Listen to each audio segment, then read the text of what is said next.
ஓம் முருகா போற்றி. ஓம் சரவண பவ. என் அன்பு குழந்தையே, நீ எனக்காக காத்திருந்தாய். என் வாழ்வில் நல்லது நடக்க செய்ய மாட்டாரா என்னுடைய அப்பா என்று நீ காத்திருந்தாய் அல்லவா? உனக்காக நான் ஓடோடி வந்திருக்கின்றேன். உனக்கான மகிழ்ச்சியான காலகட்டங்கள் ஆரம்பித்து விட்டன. உன்னிடம் வந்து சேர வேண்டியவைகள் அனைத்துமே உன்னை வந்து சேரப்போகின்றது. இதுவரை உனக்கு இருந்த தடைகள் எல்லாமே கொஞ்சம் கொஞ்சமாக என்னால் அகற்றப்பட்டு விட்டன. எல்லாமே முற்றிலுமே விலகிவிட்டன. மற்றவர்கள் உனக்கு முக்கியத்துவம் தருவார்கள். நிச்சயம் உன்னுடைய வாழ்க்கை மேன்மையடையப் போகிறது. உன்னுடைய பேச்சை கேட்டு அதன்படி அவர்கள் நடக்கப் போகிறார்கள். நீதான் எல்லாமே என்று உன்னை தேடி நிறைய நபர்கள் வருவார்கள். உனக்கு எதிராக இப்போது யாருமே ஒன்றுமே செய்ய முடியாது. நீ என் மீது நம்பிக்கையோடு இருந்ததால், இத்தனை காலங்கள் எனக்காக நீ பொறுமை காத்ததால் உனக்கான நல்ல மாற்றங்களை நீ காணப்போகின்றாய்.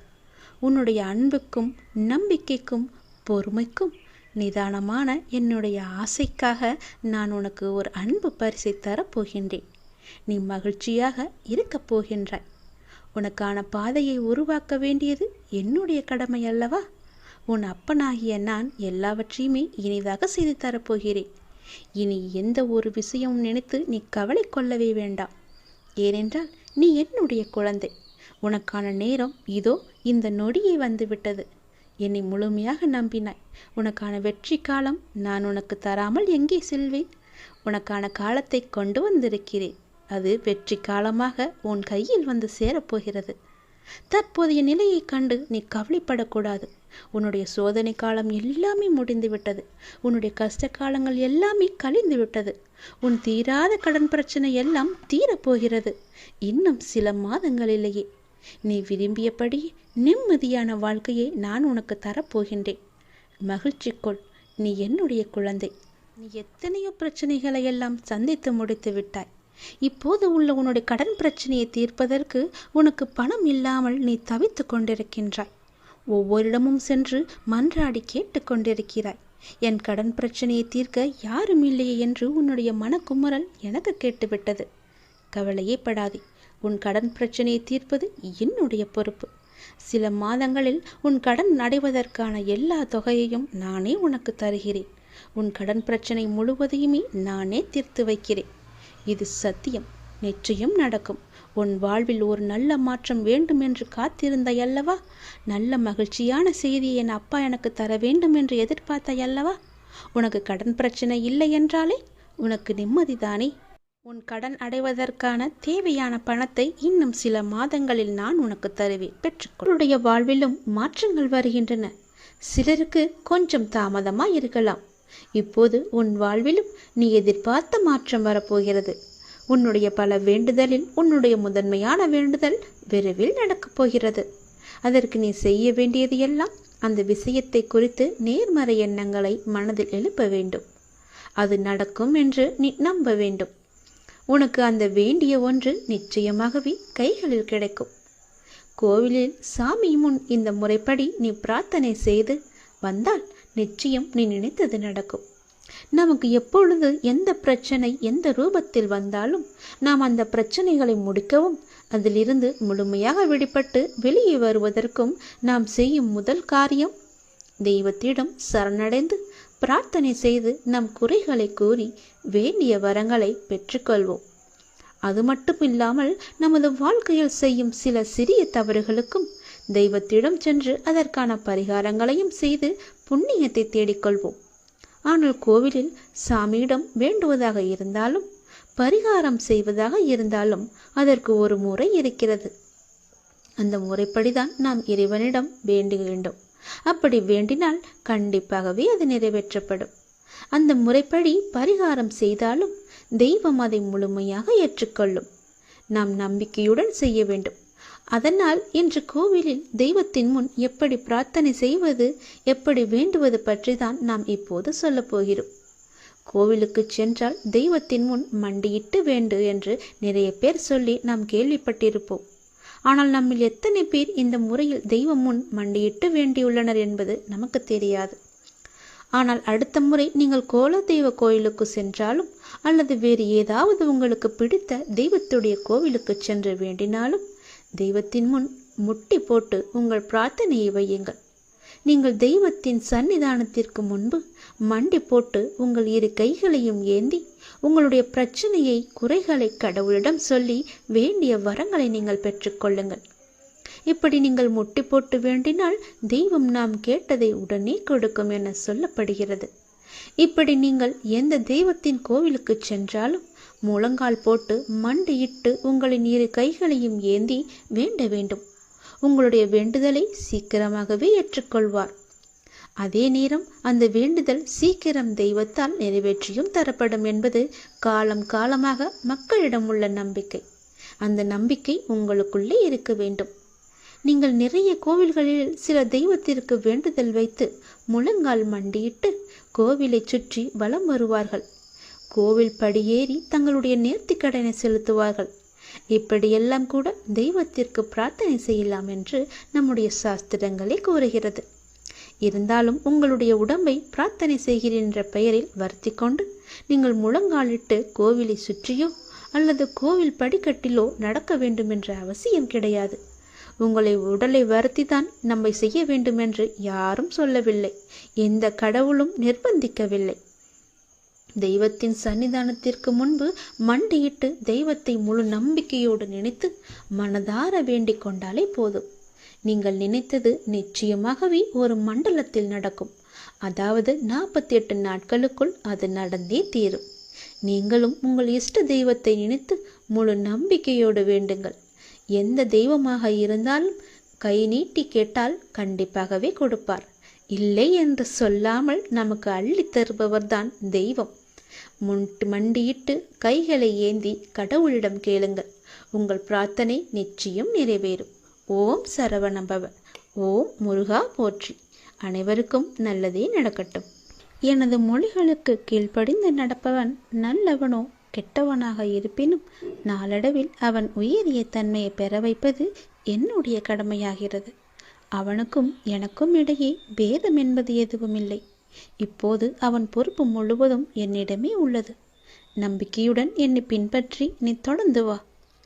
நான் உன்னிடம் பல முறை கூறிவிட்டேன், உனக்கு எது நன்மை அளிக்குமோ அவற்றை மட்டுமே நான் உனக்கு அளிப்பேன் என்று.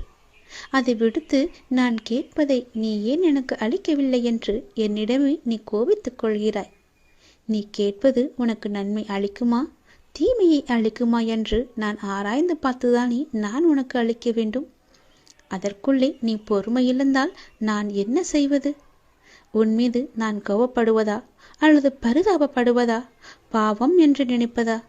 உன்னுடைய அறியாமையை நினைத்து நான் எப்படி எடுத்துக்கொள்வது என்று எனக்கே தெரியவில்லை. நான் கோபம் காப்பித்தால் உனக்கு என்ன ஆகும்?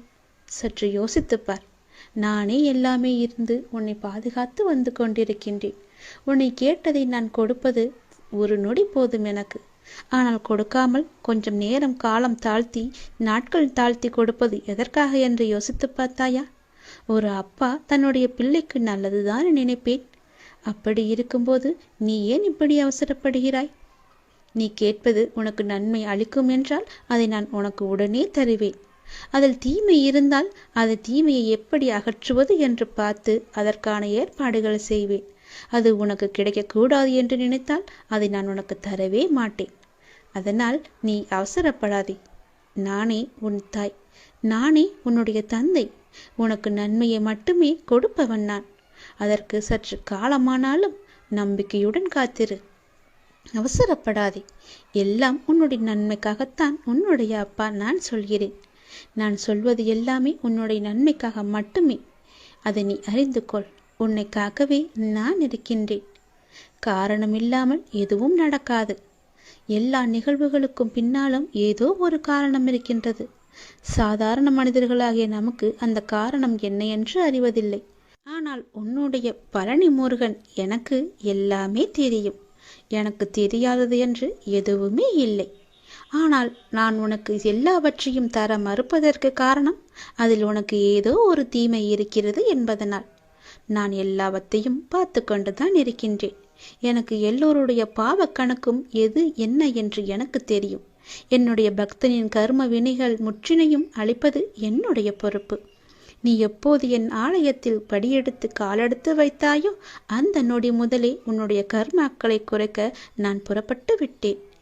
எல்லாவற்றையும் தெரிந்து கொண்டு நான் உனக்கு எது தேவையோ அதை மட்டுமே நான் அளிக்கப் போகின்றேன். கலங்காமல் இரு. உனக்கு வேண்டும் என்று நீ அடம்பிடிக்காதே. என் மீது கோபமும் படாதே. எனக்கு தெரியும் எதை எப்போது தர வேண்டுமென்று. நானே பார்த்து கொள்கிறேன். உனக்கு தேவையான பக்தியையும் சக்தியையும் நான் உனக்கு அளிக்கின்றேன். உன் கர்ம வினையின் பலனை பக்தனுக்கு தக்கவாறு அவன் தாங்கும் அளவை தெரிந்து நான் உனக்கு அளிக்கின்றேன். உன் கர்ம வினையின் தாக்கம் உனக்கு ஏற்படாதவாறு நான் பார்த்து கொள்கிறேன். உனக்குள்ள கஷ்டங்கள் எல்லாவற்றையும் நான் வாங்கி கொண்டு உனக்கு இன்பமான நாட்களை மட்டுமே நான் உனக்கு பரிசளிக்கப் போகின்றேன். இப்போதே என்னை ஓம் சரவண பவ என்று கூப்பிட்டு நான் உனக்கு காட்சி தருகிறேன். கடந்த 1 வருடமாக இருந்த உன்னுடைய மனப்போராட்டத்திற்கு முடிவு கிடைக்கும் நேரம் இது. நீ போகும் பாதையே சரியான பாதை. அதிலிருந்து நீ நகர்ந்து விடாதே. இந்த வழியிலேயே நீ போ. உனக்கு முன்னால் நான் சென்று கொண்டிருக்கிறேன் என்பதை மறவாமல் அதன் வழியே வா. நிச்சயம் நடக்கும் நன்மைகள் பல. நல்லதொரு மாற்றம் நிரந்தரமாக உன்னுடைய வாழ்வில் இன்னும் சரியாக 3 மாதத்தில் வரப்போகிறது. அந்த நல்லதொரு மாற்றம் நீ எதிர்பார்த்ததை விட பல மடங்கு உனக்கு சந்தோஷத்தை அள்ளி தரப்போகிறது. அல்ல அல்ல குறையாத சந்தோஷம். அதை நீ அனுபவிக்கப் போகின்றாய். இது உன்னுடைய வாக்கு அல்ல, இது என்னுடைய சத்திய வாக்கு. உறவுகளில் உள்ள நிலையாமையை நீ புரிந்து கொண்டாய். உலக உண்மைகளை கொஞ்சம் கொஞ்சமாக நீ புரிந்து கொண்டாய். அடங்காத மனத்தினை என் நாமத்தால் அடங்க வைத்து நீ இப்போது பயின்று வந்து கொண்டிருக்கின்றாய். எப்போதும் நேர்மறையாக சிந்திக்க நீ பழகி கொண்டாய். இனி என்ன, ஏன் கவலை? இந்த வாழ்க்கையை கடப்பது உனக்கு எளிதாகவே இருக்கப் போகின்றது. இனி உனக்கு வழிகாட்டியாக நானே உன் கூடவே வரப்போகின்றேன். உன் கர்ம வினையை தீர்க்க வைத்து இந்த வாழ்வை நீ நிம்மதியோடு கடக்க நீ என்ன செய்ய வேண்டும் என்பதை அவ்வப்போது உனக்கு நான் குறித்து கொண்டே இருப்பேன்.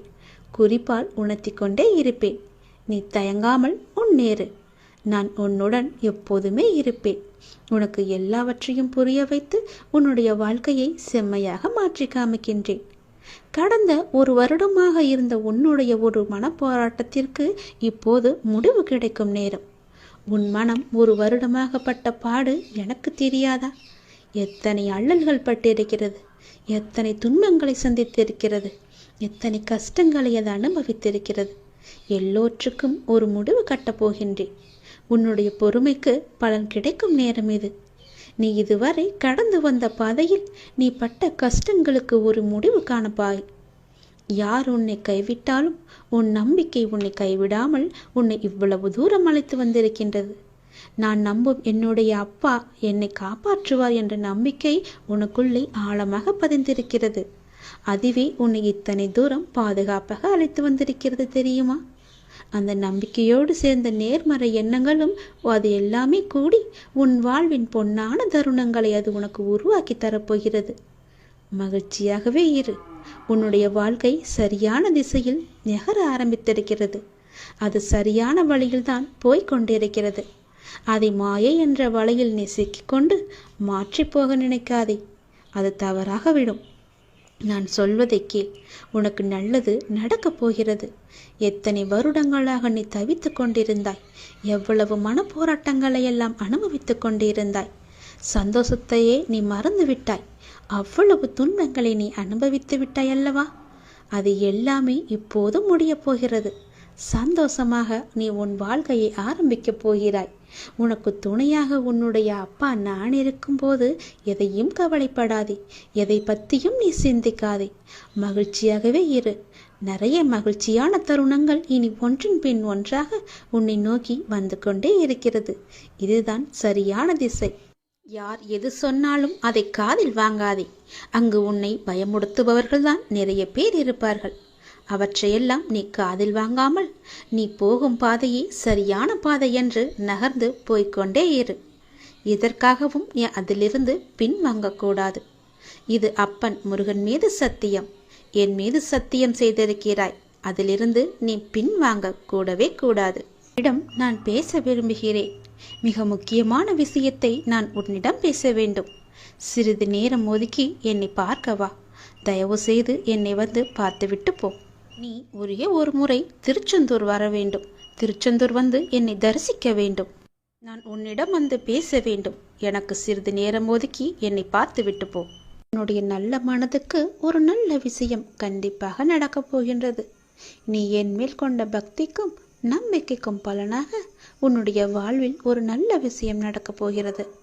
கடந்த மாதத்தில் பின்தங்கி இருந்த உன்னுடைய வாழ்க்கை இப்போது முன்னேற்றம் பெறப் போகிறது. உன்னுடைய காத்திருப்புக்கு கைமேல் பலன் கிடைக்கப் போகிறது. இன்றிலிருந்து ஒரு மாதத்திற்குள் நல்ல மகிழ்ச்சியான நிகழ்வுகள் உன் வாழ்வில் நிகழப்போகிறது. நேர்மறை எண்ணத்தோடு உன்னுடைய வாழ்வை நடத்து. நடக்க வேண்டிய நிகழ்வுகள் தானாக நிகழும். உன்னுடைய தடைகள் எல்லாம் அகலும். பல வழிகள் உனக்கு பிறக்கும். நான் உன்னை சந்திக்க விரும்புகின்றேன். உன்னிடம் மனம் விட்டு பேச விரும்புகின்றேன். ஒவ்வொரு முறையும் நான் உன்னிடம் வருகின்றேன். நீதான் என்னை கண்டு கொள்ளாமல் அலட்சியம் செய்கிறாய். ஆனால் இந்த முறை நீ என்னிடம் வர வேண்டுமென்று நான் விரும்புகிறேன். தயவு செய்து நீ என்னை வந்து பார்த்துவிட்டு போ. என்னை சந்திக்க சிறிது நேரம் ஒதுக்கு. எவ்வளவு சீக்கிரம் வருகிறாயோ அவ்வளவு சீக்கிரம் நீ என்னை வந்து பார்த்துவிட்டு போ. இதுவரை தேய்பிறையாய் இருந்த உன்னுடைய வாழ்க்கை இனி வளர்ப்பிறையாய் ஏற்றம் பெறப்போகிறது. அடிமேல் அடியாய் இருந்த துன்பங்கள் எல்லாம் மாறி எடுத்து வைக்கும் ஒவ்வொரு அடியும் மகிழ்ச்சியான ஒன்றிற்கு நிச்சயம் வழிகாட்டப் போகிறது. இனி எல்லாமே உனக்கு நல்லதாகவே நடக்கும். இந்த அப்பாவின் ஆசையோடு. ஏன் வாழ்கிறோம், இந்த வாழ்க்கையே வேண்டாம் என்று எதிர்மறை எண்ணங்களோடு நீ முடிவெடுக்காதே. இந்த வாழ்க்கை என்ற புத்தகத்தில் பல சுவாரஸ்யமான பக்கங்கள் அதன் பின்னால் இருக்கின்றன. நீ இன்னும் அந்த பக்கத்தை திருப்பி பார்க்கவே இல்லை. கொஞ்சம் பொறு. பல மகிழ்ச்சியான தருணங்கள் அதில் இருக்கின்றன. அதை மட்டும் பார். அந்த மகிழ்ச்சியான தருணங்கள் உனக்காக காத்திருக்கும் போது நீ அதற்காக காத்திருக்க வேண்டாமா? கொஞ்சம் பொறுமை கொள். உனக்கு பின்னால் நடக்க இருப்பது எல்லாமே நன்மையாக இருக்கும். இப்போது நடக்கும் விஷயத்தை வைத்து உன்னை நீயே வெறுத்து கொள்ளாதே. உனக்கு எதை எப்போது எங்கு தர வேண்டுமோ அதை அப்போது நானே உன்னிடம் கொண்டு வந்து சேர்ப்பேன். உனக்கு கிடைக்காமல் போன ஒன்றுக்காக நீ வருத்தப்பட்டு கொண்டிருக்கின்றாய் அல்லவா? கவலையே படாதே. உன்னுடைய அப்பா நான் இருக்கும்போது அது நிச்சயம் உன் கையில் விரைவில் கொண்டு வந்து சேர்ப்பது என்னுடைய கடமை அல்லவா? நான் நிறைவேற்றி தருகிறேன். எல்லாம் வல்ல இறைவன் எனக்கு தெரியாததா உனக்கு தெரிய போகிறது? நீ எதிர்பார்த்த ஒன்று உன் கையில் கிடைக்கும். சந்தோஷமாக இரு. மகிழ்ச்சியான தருணங்கள் அதில் நிறையவே இருக்கும். அனுபவி சந்தோஷமாக. உன்னுடைய நேரத்தை நான் நல்ல நேரமாக மாற்றி காமிக்கின்றேன். ஓ சரவண பவ என்ற மந்திரத்தை நீ ஜபித்து கொண்டே இரு. நான் சொன்னது போலவே ஒரே ஒரு முறையாவது திருச்செந்தூர் வா. அதற்கான ஏற்பாடுகளை எல்லாம் நீ செய்யத் தொடங்கு. நானே அதுக்கு சாதகமான பதிலை நான் உனக்கு எல்லோரிடமும் வாங்கி தருகிறேன். ஒரே ஒரு முறை நீ வந்துவிட்டு போ. உன்னிடம் மிக முக்கியமான விஷயங்களை பேச வேண்டும். எனக்காக சிறிது நேரம் ஒதுக்க மாட்டாயா? கண்டிப்பாக ஒதுப்பி நீ வருவாய் என்று எனக்கு நம்பிக்கை இருக்கிறது. வா, நான் உனக்காக காத்திருக்கிறேன். உன்னுடைய முருகன் உனக்காக காத்திருக்கிறேன். ஓம் சரவணபவ, ஓம் சரவணபவ, ஓம் சரவணபவ என்ற மந்திரம் உனக்குள்ளே எப்போதும் இருக்கட்டும். உன்னுடைய வாழ்க்கை உயரும் நேரம், நன்மைகள் பல பெருகும் நேரம். இந்த மாதத்திற்குள் பல நன்மைகள் உனக்கு நடக்கப் போகிறது. உன்னுடைய வாழ்க்கை மேம்பட போகிறது. உன்னை தேடி பல வெகுமதிகள் வரப்போகிறது. எதற்காகவும் நீ கலங்காதே. நீண்ட நாட்களாகவே நீ என்னிடம் கேட்டுக்கொண்டிருக்கும் உன் பிரார்த்தனையை உன்னுடைய அப்பா உனக்காக நிறைவேற்றி கொடுக்கப் போகின்றேன். உன்னுடைய துன்பங்களிலிருந்து எல்லாம் உன்னை காப்பாற்றப் போகின்றேன். நீ கேட்ட வரத்தை கூடிய விரைவில் உனக்கு தந்து உன் வாழ்க்கையை நான் சிறப்பானதாக மாற்றப் போகின்றேன். நீ நினைத்தது நிச்சயமாகவே நடக்கப் போகிறது. அது உனக்கு நடந்தே தீரும். உன்னுடைய மனக்கவலையின்றி இன்று தீபம் ஏற்று. எனக்காக ஒரே ஒரு தீபம் உன்னுடைய வீட்டில் ஏற்றிவை. என்னை நினைத்து ஓம் என்று சொல். எல்லாவற்றையும் நான் பார்த்து கொள்கிறேன். உனக்கு நல்வழியை நான் காட்டுகிறேன். காலை எழுந்ததும் என்ன வாக்கு வருகிறது என்று பார்க்க வேண்டும். ஏனென்றால் மனம் எதையோ பறிகொடுத்தது போல உள்ளது என்று உன் மனதில் சில கவலைகளுடன் நேற்று உறங்கி போனாயல்லவா? ஒவ்வொரு காலகட்டத்திற்கும் என்ன நடக்க வேண்டுமோ அதுதான் நடந்திருக்கின்றது. ஆனால் அது நிரந்தரமல்ல, இதுவும் மாறும். உன் மனதில் உள்ள அந்த சுமைகளை இறக்கி வைத்துவிட்டு அடுத்த நொடி உன்னுடையதாக இருப்பதற்காக அதை எப்படி சிறப்பாக ஆக்கப் போகின்றாய் என்பதில் உன்னுடைய கவனத்தை நீ செலுத்து. நான் உன்னோடு இருக்கின்றேன். அடுத்த நொடியை மகளுடையதாக ஆக்க உனக்கு நான் துணை இருக்கின்றேன். என் செல்ல குழந்தையே, உன்னை விட்டு சென்றதெல்லாம் உன் கை வந்து இந்த தை மாதத்தில் உன்னை வந்து சேரும். மகிழ்ச்சியாகவே இரு. நான் உனக்கு துணை இருப்பேன். எப்பொழுதும் உனக்குள் நான் இருப்பேன். என்னுடைய நாமத்தை மட்டும் நீ சொல்லிக்கொண்டே இரு. நீ மகிழ்ச்சியாக இருந்தாலும் உன்னுடைய மனதில் ஏதோ ஒரு பயம் ஓடிக்கொண்டே இருக்கின்றதே. எதற்காக அது? அது தேவையற்ற பயம். உன் வாழ்க்கையில் நல்ல மாற்றங்கள் ஒவ்வொன்றாக நடக்க ஆரம்பம் ஆகிவிட்டது. பயம் உனக்கு எதிர்மறை எண்ணங்களை மட்டுமே தரும். அந்த பயத்தை நீ தூக்கி எறிந்துவிடு.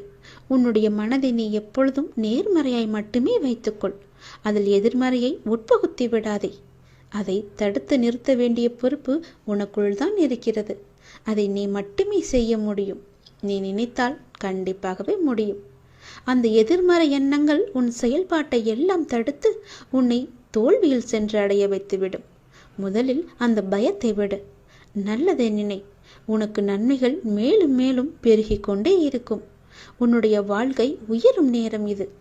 நீ வாழ்வை எப்போது குறை சொல்லாமல் ஏற்றுக்கொண்டாயோ, வினையை எப்போது நீ புரிந்து கொண்டாயோ, அப்போதே பல மாறுதல்கள் எல்லாம் உன்னுடைய வாழ்வில் நடக்க ஆரம்பித்து விட்டன. நீ விரும்பியபடி நடந்தால்தான் மகிழ்ச்சி இருக்கும் என்று நினைத்தாய். ஆனால் இப்போது உனக்கு அமைந்த வாழ்விலே நீ அனைத்து மகிழ்ச்சியையும் காண இருக்கின்றாய்.